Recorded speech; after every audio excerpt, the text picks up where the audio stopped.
Erev Tov, Rabbi Prague. Erev Tov.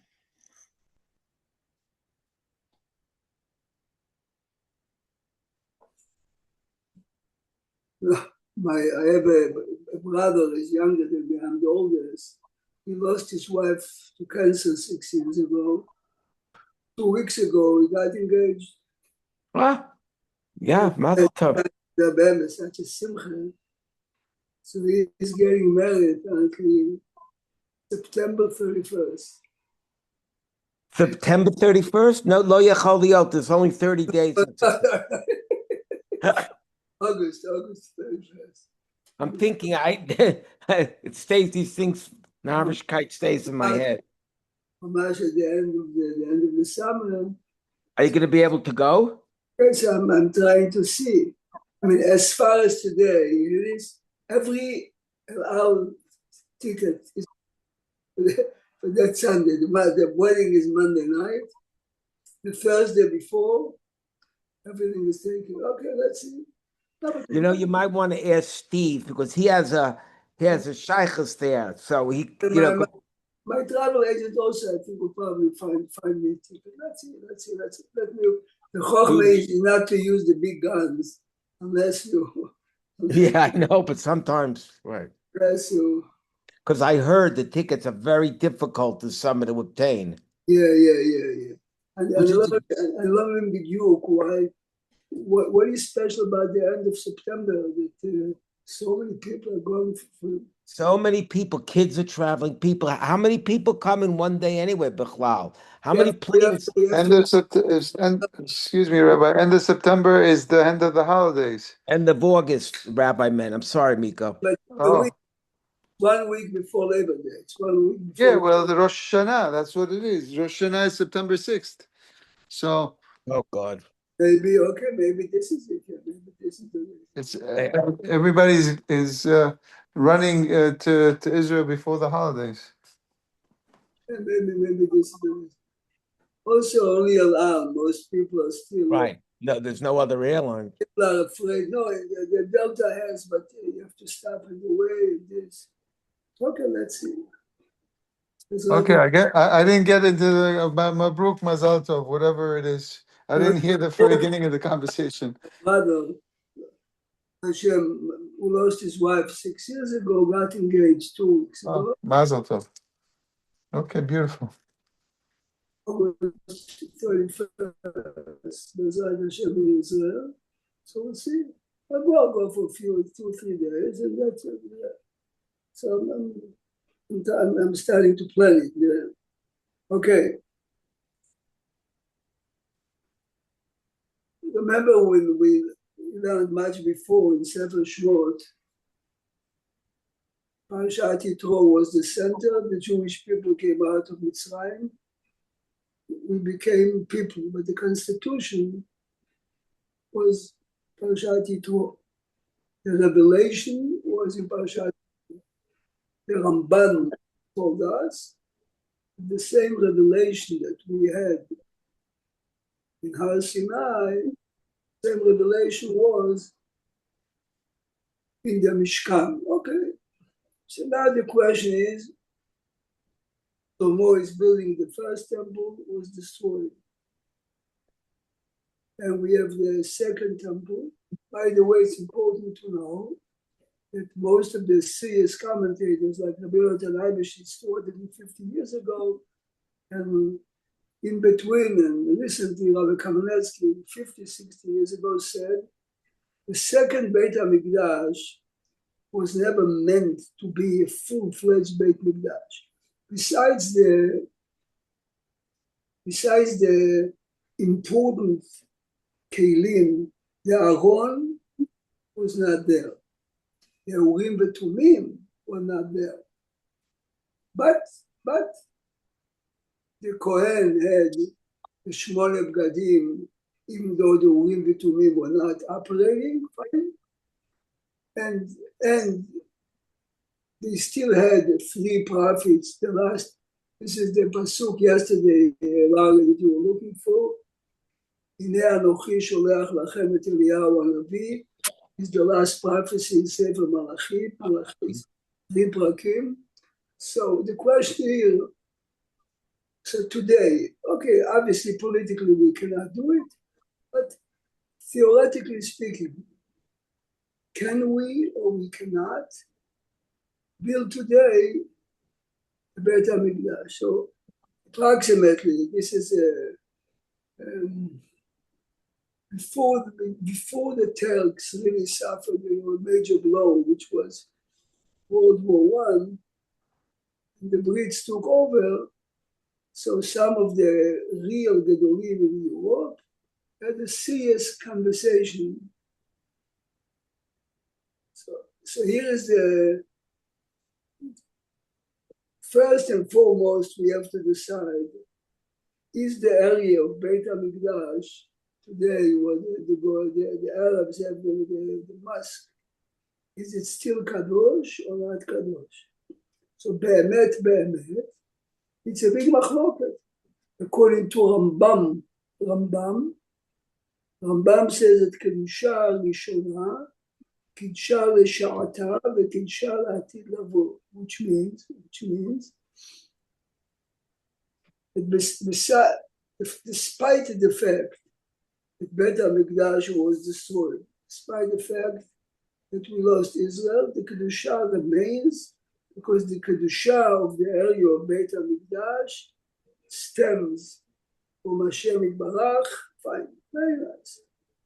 This is the reason why religious people today, when I say today, it's not after 67. Even when my father, Alav Shalom, was young, no one can ever go to the mosque because we are Tameh Met and we don't have Efer Para Aduma. Fine. Now, after 67, when Israel took over, so in the beginning, the Ministry of Religion used to have two gods, just not to stop people, but just to remind people. Of course, this helps if you're religious. If you're not religious, it's an amazing tourist site. I wouldn't tell you the name, but there is a man who prays with us in Sharet Zion every day. He's an immigrant from Syria in the 60s, after 67. He told me, I came recently, I came to Israel, I speak fluent Arabic. Me and my wife were excited to visit the Kotel. Then I went up and he showed me pictures. And he took, okay, I mean, you realize this creates tremendous problems also for religious soldiers and policemen. Whatever you have to do for security reasons, you do. However, whatever you don't have to do, you shouldn't do, right? So I'm just using an example only, okay? I'm stationed there all day. I do have a lunch break. The hour of my lunch break, I have to get out. I mean, I don't have to be there, yes? Normally, you just take a lunch break wherever you walk, yes? There are certain garments that some of the religious soldiers will wear to avoid problems also, because I can, listen carefully, it's needless to say that the soldiers at least should go to the mikveh before they serve there, but I cannot bring with me a garment that is tameh. The same way that in the time of Beit HaMikdash, I cannot be tameh and I cannot bring. So remember, there's no difference between religious or not. I mean, we're Jews, but the religious soldiers know, those who are interested in knowing, and I'm sure that majority want to know, what should you take, what shouldn't you take, but in the 1870, 1840, some of the real big, I mean, it sounds funny, but the Rothschilds, the original Rothschilds, really, all the anti-Semites said the Jews control the banks of the world. There was not a bit of truth. This was the truth. The biggest banks in Europe, London, Paris, Vienna, Germany. the Rothschilds. This is why people said it. So one of the real great rabbis suggested the Pecha is like the governor of Egypt, who was a strong general, and he really was rebelling against the Turkish government. So they wanted Rothschild to put a proposal. We would lend you or give you whatever the money was there, X amount of money, give us this piece of land. Remember, it meant nothing to them. At that time, Be'emet, Palestine. You see, if you read what the early Be'emet visionary, sincere Zionists, not religious, had in mind, no one ever speaks about the Arabs. Because why would we have problems? Why would they mind? We come and we develop and sounded a great cheshbon. But as we know, it's not so. So here is some of the discussions that went back and forth between the rabbis. So remember, we're taking now first and foremost that the area is kadosh, fine? So now, we read 2 weeks ago that even the Kohen Gadol, 7 days before Yom Kippur, he used to put him in a seclusion and he used to sprinkle him every day. How would we do it? Remember, we knew that there was Eifa Paraduma, but there isn't Eifa Paraduma. Okay, so everyone knows the rule. The rule is Tum'ah Utra Betzibur. Which Tum'ah? Not my private korban, your private korban. We have to bring every morning and every afternoon korban. So a selected group of Kohanim, not the masses of people who come. I'm not obligated to bring Olah Ushlamim, but before Pesach, tens of thousands of religious people can come, assuming we have a Mizbeach. Remember, there's no need to have a temple. There's a need to have a Mizbeach. But listen to the but. If you have access to the Rambam, now you open Rambam Sefer Avodah. Salim, you have it also, Sefer Avodah. Hilchot Beit HaBechira.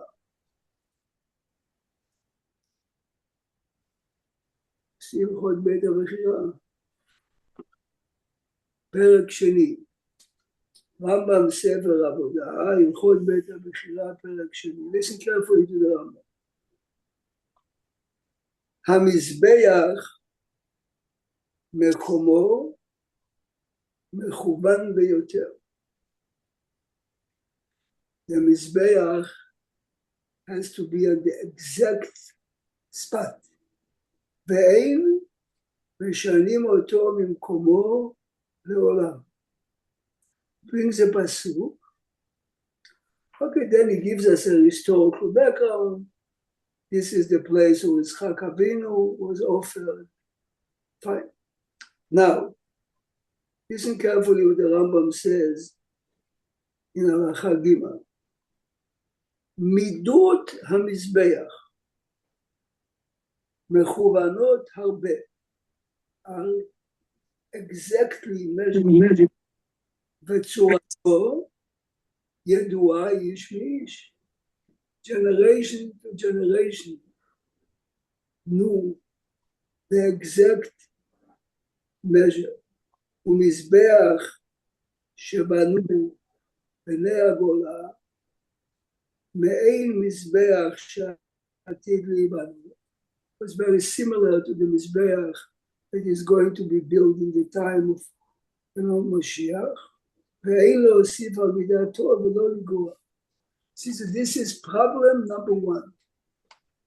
At that time, Reb Tzvi Ishkalisher, one of Be'emet, a scholar and Be'emet religious Zionist, said, well, we have some historical proof. This is Yafeh Meod when you live in Russia.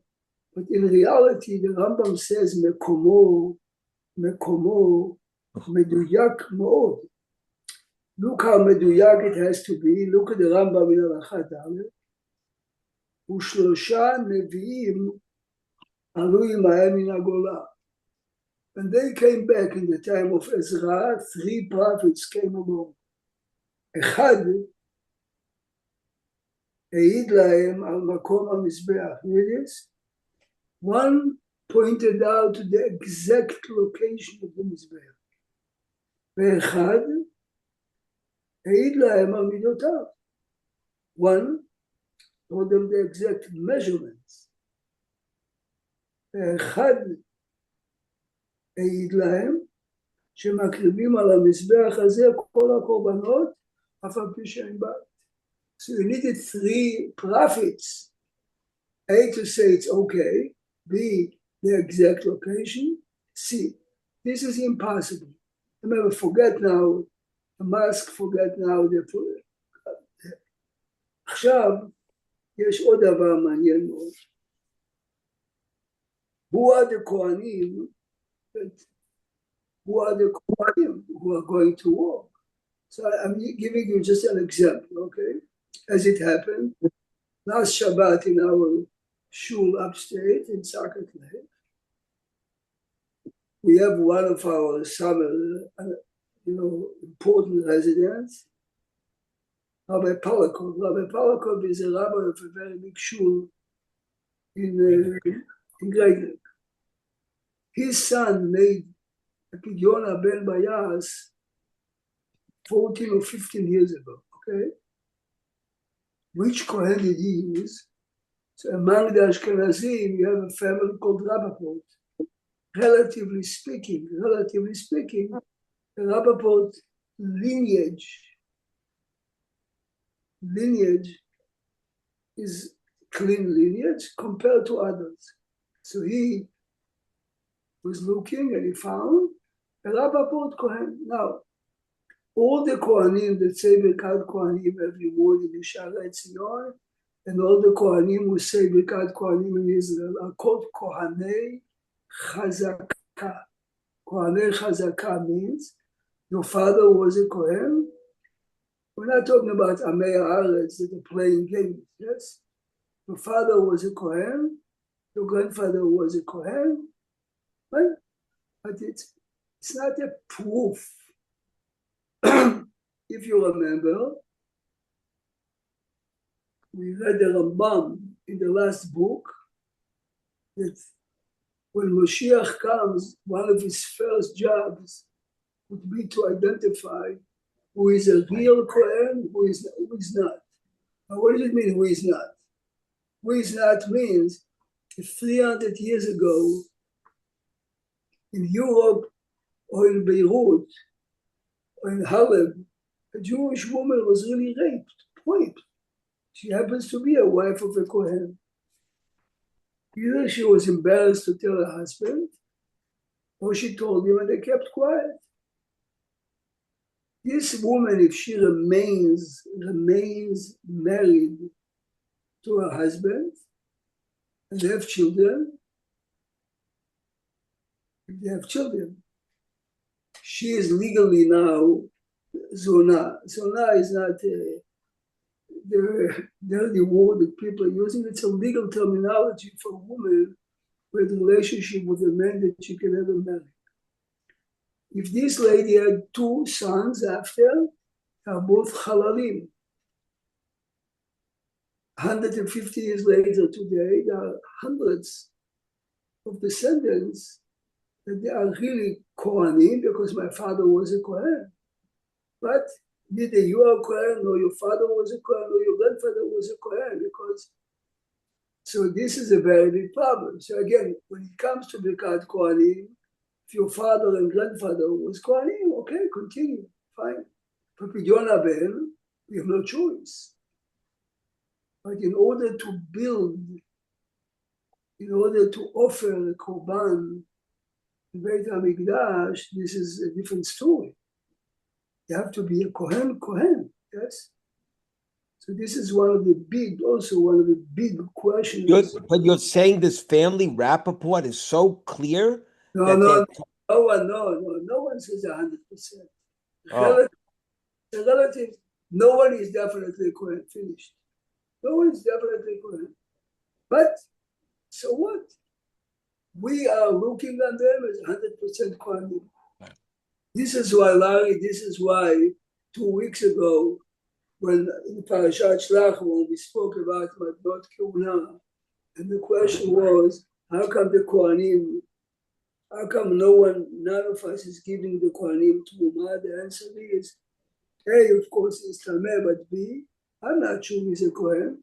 Right. I'm a Levi. I'm not sure I'm a Levi. I assume I'm a Levi because my father, my grandfather, for generations. Fine. Am I sure? No. Yeah, but what about the people that are named last name Cohen? Where would that, is that a made up? Would that be something made up? How long do you think Jews have last names?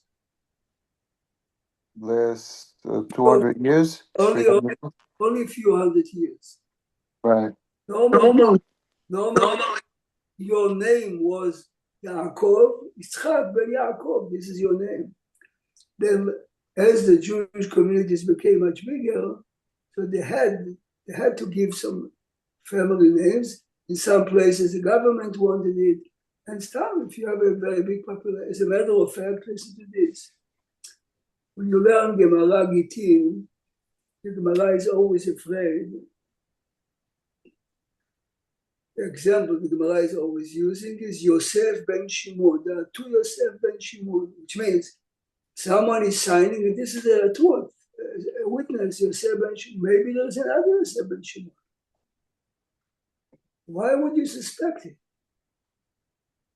Because in every community, right, very often you have, I'll give you an example that for me it's shocking.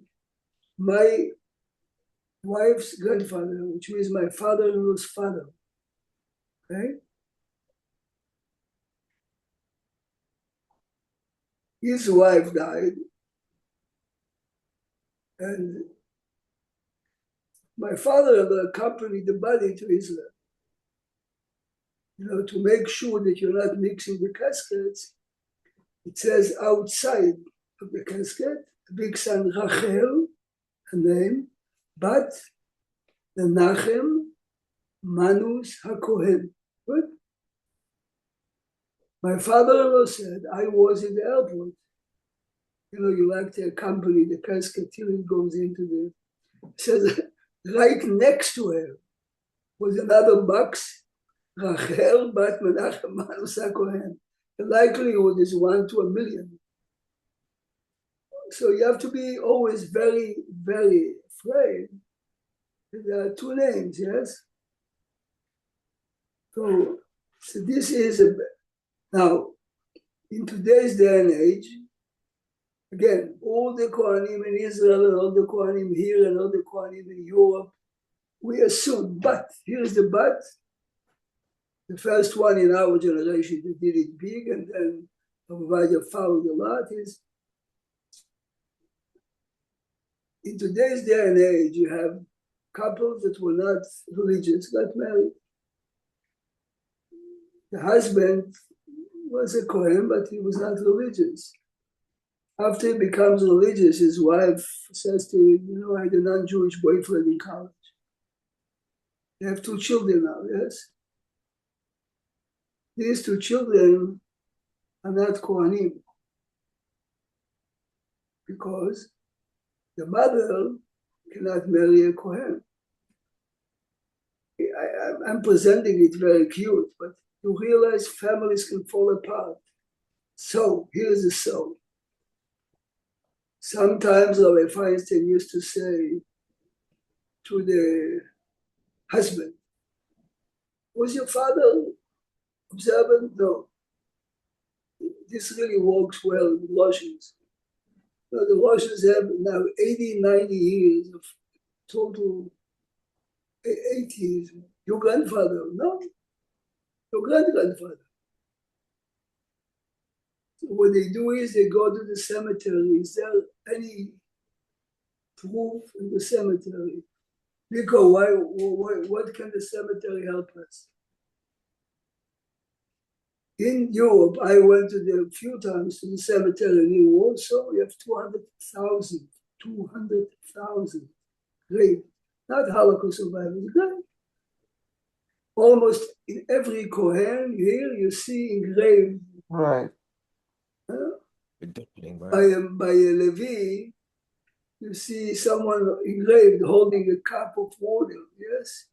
By a Moher. Now, if there is no trace at all, sometimes Rabbi Feinstein would tell the couple, and no, you're not a Kohen. We have no proof at all.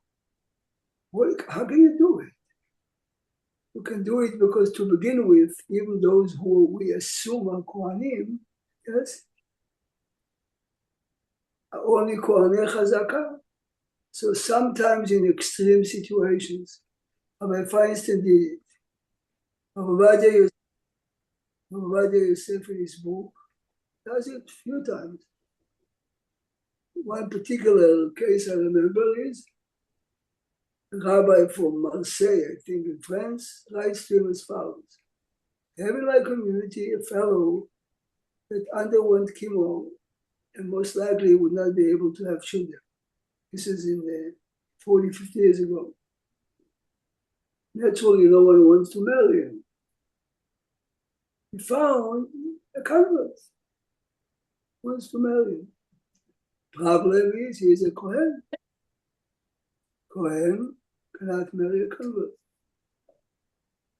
So Chaim Ovadia back and forth again says to the rabbi, investigate, is there any proof that his father was a Kohen, his grandfather? Obviously, this man was not totally not religious. And then he told him, okay, you can marry her because you have to assume, tell him he's not a Kohen. But you realize telling him he's not a Kohen means we're telling him that if you do have a child, and your first child is a boy, he is going to have a pidyon habeh because you're not a Kohen. So this is local problems that Jewish sincere rabbis have today. But let's assume somehow that we kick all the Arabs and we are planning it. Who is going to be the Kohanim is one of the big questions. I mean, I'm saying it cynically, but it happens to be the truth. Thank God that the Arabs have a mosque there. But otherwise, a lot of our political religious leaders will try to build the Beit HaMikdash. It will be a joke, yes? I'm showing you the beginning of the problems. Now, another question. So, A, Tameh lo Tameh. B, Kohen lo Kohen. C, location. Another question is, remember that before Purim, we give Machzit HaShekel Zecher LeMachzit. As a Zecher LeMachzit HaShekel. All the Korbanot Tzibur have to be purchased for money that we gave. Yes? There's no Machzit HaShekel, there's nothing like that. Okay, so what? We're going to make a collection? All the people in the world, all the Jews that have. Baruch Hashem, it's in the hands of the Arabs, and in the right time, we'll find another problem. There is a pasuk in Sefer Vayikra. V'hashimoti et mikdasheichem. Your sanctuaries, Beit HaMikdash, is going to be shmama v'lo ariach v'reach nichochem. I don't want the pleasant smell of your korbanot. Hashem says, I don't want it till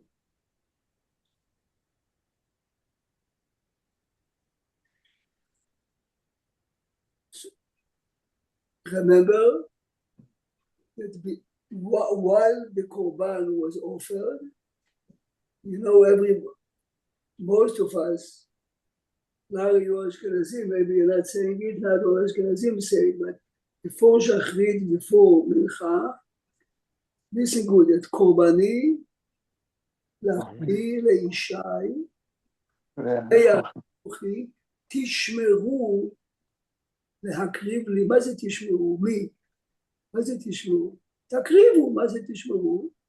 Says there in Mishnah in Ta'anit, that while every korban, morning or evening, or on Shabbat, every korban that was offered on behalf of the Jewish people, representatives of Jewish communities, of Kohanim, Leviim, and Israelim, had to be standing there on behalf.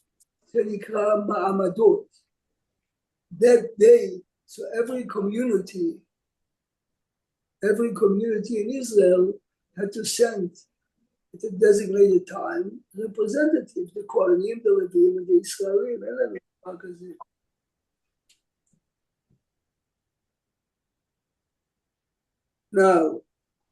Now we need also the Bigdei Kehuna. The Bigdei Kehuna have to be made from special material.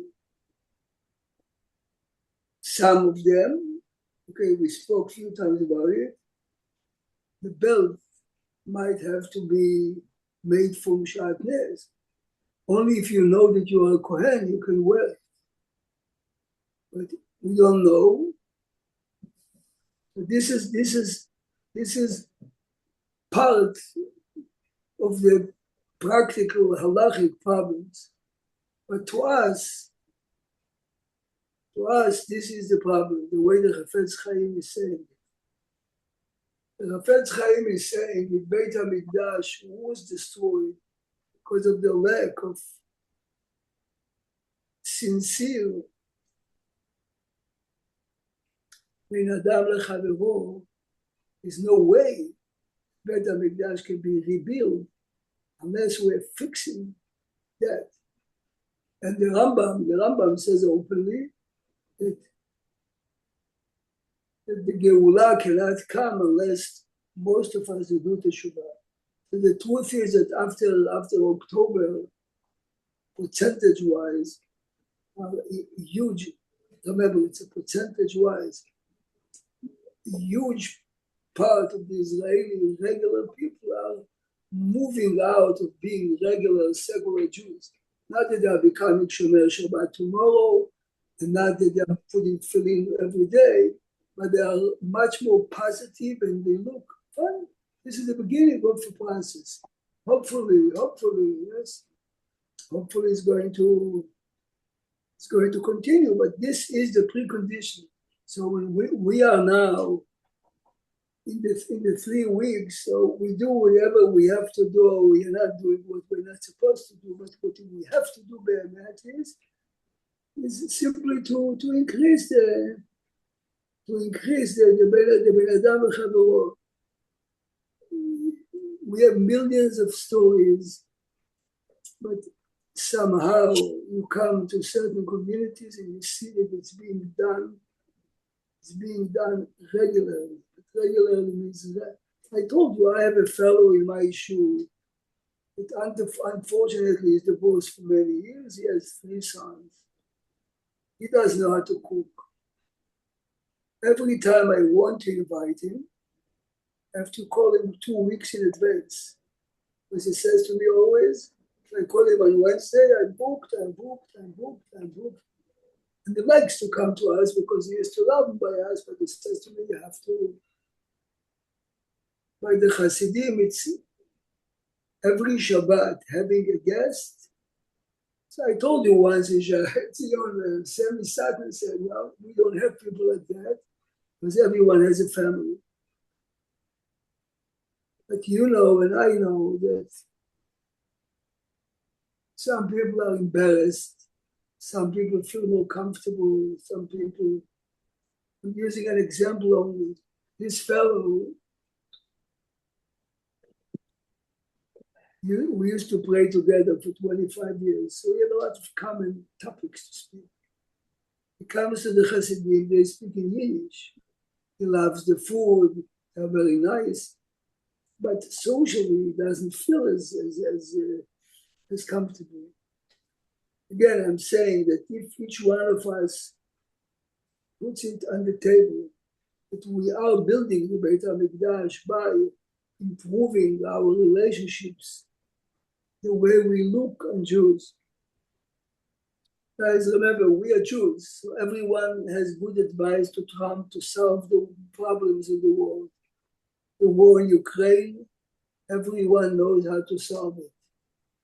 But in Israel, it's Kal Vachomer, Ben Moshe Kal Vachomer, and Jews are Jews. So, okay, so that we increase the sensitivity to others.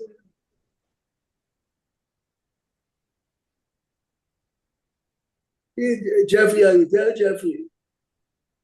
Yes, Rabbi. Tell him about this Chassid. Tell him this is what Jeffrey heard about kidney donation before his son gave it to him. You remember the Chassid that gave it to. Yeah, no, I went to visit. I found out about my situation. A couple that live in Allenhurst over here, and I went to visit them to get a take on what I was in for. And a very nice couple. We became very friendly with them.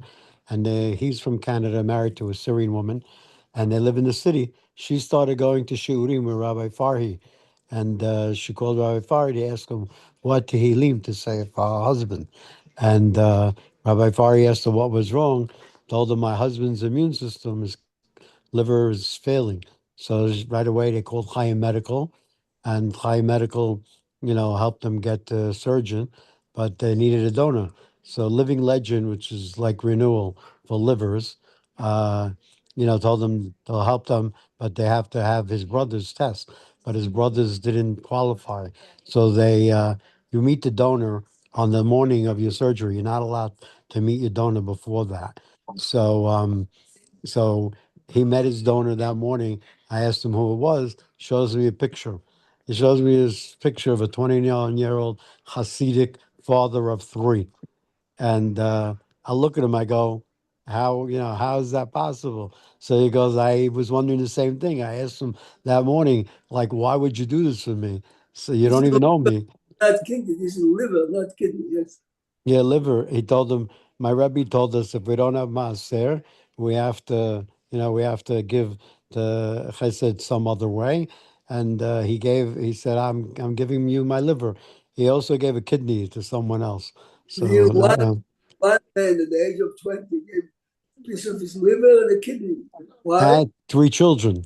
He Yeah. has three children. It's But so funny you say that because I know there's a frum woman in Borough Park who has very many children, and she has one child who went off the derech a little bit. Whatever, it's not my business. And talk about it. And I said, you can't always judge things. I This because the dreidel dreht sich a little bit, and it goes round and round. She tells me that this woman becomes an army medic, but more than that, she already gave a kidney, and she's a young woman, part of her liver, and she doesn't know, and she can't stop. I mean, it's just it's what people. I mean, to do that, what Jeffrey knows is mind-boggling. You could save. She saved how many lives, how many generations by doing something like that. It's just but people who do these things are unbelievable. but you see, this is okay. So this is really the epitome. Chesed. This is I the I don't I don't remember if I told you, but so Living Legends they have a lot of stories. I mean, when I was there, they flew a father and a child in from Israel. They just did it again last week, and the father gave the kid, their child, a piece of his liver and saved the kid. But one time they had a person whose liver was very well functioning, but didn't work for that person. So they had two other people that needed a liver. So they were going to cut this guy's liver in half and give it to the other two people. But they didn't, they needed a donor for this person. So they wound up getting him a donor. So the donor for the person who gave up his whole liver, they asked him after the surgery, like, why did you do this? Well, they said we were in the Ukraine, and you know, I really wasn't religious, and somebody came in a Baal Tshuva movement. They and program, and I went there, became religious, and that's why now, you know, I became religious and do chesed, and that's why I gave the liver. So this was the mother. She was talking to the mother of the person that they gave liver to, and the mother told her, happens to be that I'm the person who started the program in the Ukraine, Unbelievable. This. She started the program in Ukraine. No, but and this, now this person saved her child's life. right? But you see, this type of programs, including our little donations of being nicer and kinder, yes, this is what's going to build a better Mikdash. The halachic problems leave to the rabbis. First, we have to this is what the 3 weeks is for. But think about it. Today, this morning, and well, I'm sorry, that's the morning. I was learning in a certain Bet Midrash, and the guy comes and he says, "My son is becoming bar mitzvah next week, and I have a sick child." I'm saying now, in a guilt way, I looked at him. I'm supposed to, you know. He didn't look at me. Then I said to myself, "Aren't you embarrassed to feel it yet? Why? Why should I suspect? Why? Obviously, if he comes, he needs the money, because if he doesn't need the money, he wouldn't come, yes? But so if the story is not perfectly as it tells me, what is $1? What is $1? How much is a pizza today, Miko? I have no idea, actually. I think $4.75, yes? And you buy it with a soda, it's close to $6. We spent as if nothing, yes? $40 a deal. For $40.